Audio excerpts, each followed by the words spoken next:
accused our well-loved and highly respected school correspondent, sir, come and speak for a while about Republic Day.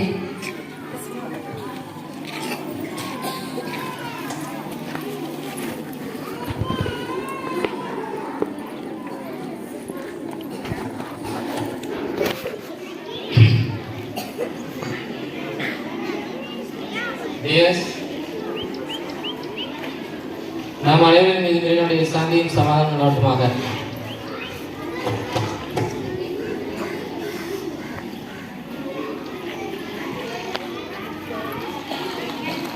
இந்த 75வது ஆண்டு குடியரசு தின விழா நிகழ்ச்சியில் சிறப்பு விருந்தினர்கள் என்றால் மாணவ செல்வங்கள் நீங்கள் தான். நாளைய பாரதத்தினுடைய குடியுரிமையை நீங்கள் தெரிந்து கொள்ள வேண்டும்.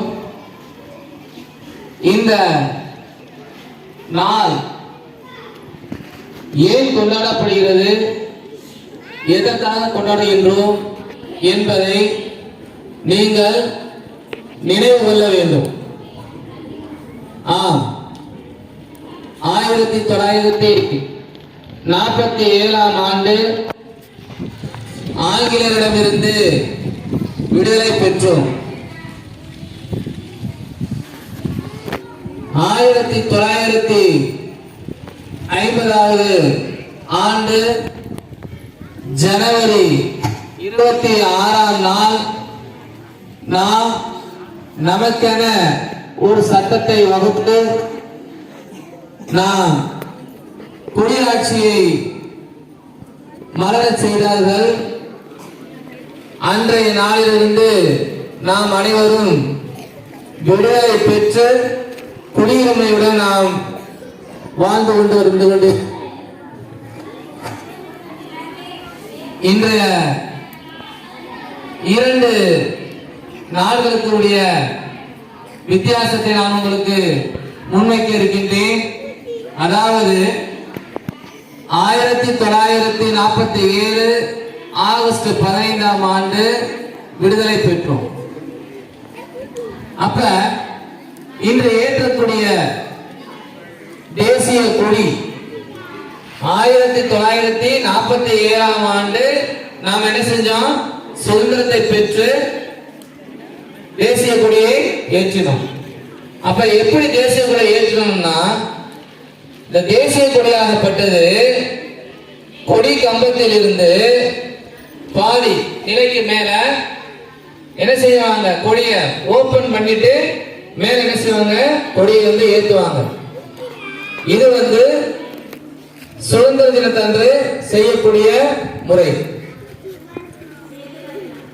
குடியரசு நாளன்று,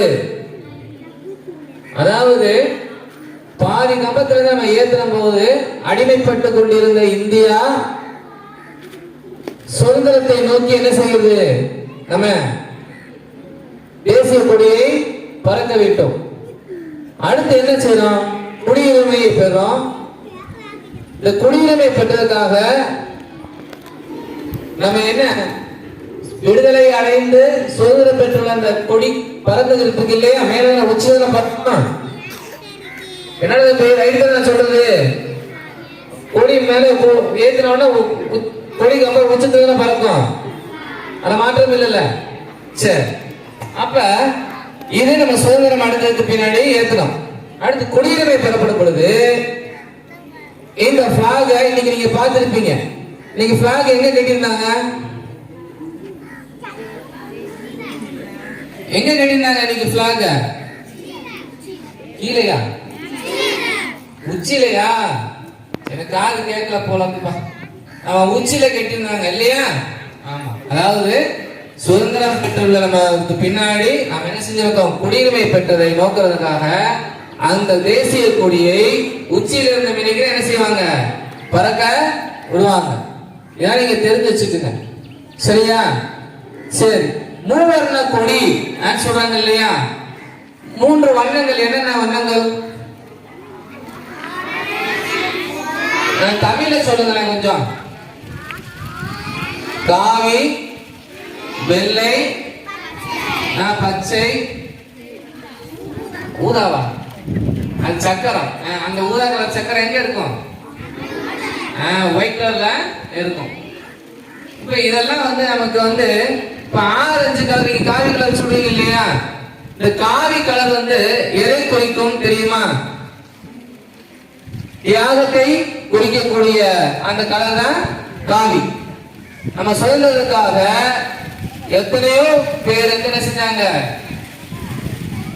பாடுபட்டு அரும்பாடுபட்டு ஆங்கிலிடம் அடி வாங்கி மிதி வாங்கி ஷூட் பண்ணி இறந்து போய் உயிர் தியாகம் பண்ணவங்க எத்தனையோ பேரு இல்லையா? அந்த தியாகத்தை வந்து தியாகத்தினுடைய வெளிப்பாடுதான் நாம் இன்று சுதந்திர இந்தியாவில் சுதந்திரமாக வாழ்ந்து கொண்டிருக்கின்றோம்.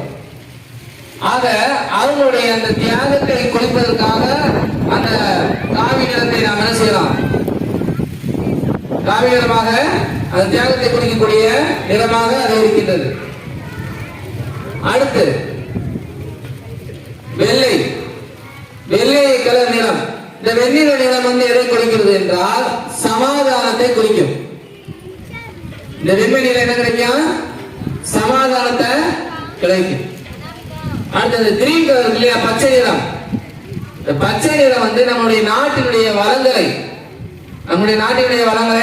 குறிக்கக்கூடியதாக இருக்கும். இந்த சக்கரம் பொறிச்சிருக்காங்க இல்லையா? இந்த சக்கரம் வந்து என்னன்னா அசோக சக்கரம் என்று சொல்லுவாங்க.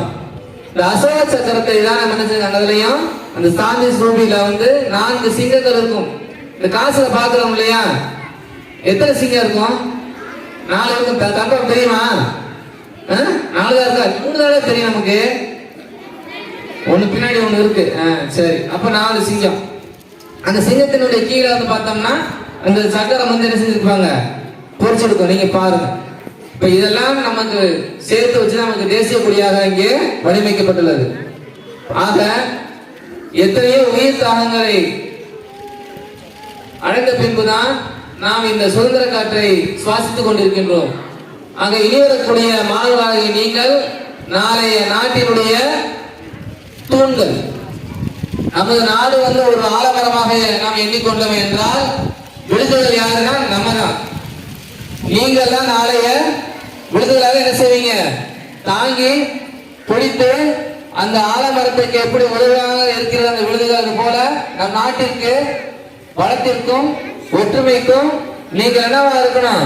விடுதலாக இருந்து நம்முடைய நாட்டுடைய வளத்துக்கு நீங்க என்ன செய்யணும்? என்ன செய்வீங்க? வளத்துக்காக ஒற்றுமைக்காக நீங்க என்ன செய்யணும்? பாடுபடணும். நீங்க விடுதலாக தாங்கி நிற்கணும். சரியா? அப்ப நாளைய இந்தியா யார் கையில இருக்கு? உங்க கையில இருக்கு. நாங்கெல்லாம் பாதி கடந்துட்டோம். சரியா? வளரக்கூடிய பாரதம் இனி உங்க கையில். அதனால உங்களுடைய பாரதத்தை நீங்க என்ன செய்ய? உங்களுடைய இந்தியாவை வளமையாகவும் வல்லமையாகவும் மாற்றுவது உங்கள் கையில் இருக்கிறது என்பதை கூறிக்கொண்டு விடைபெறுகின்றேன். நன்றி, வணக்கம்.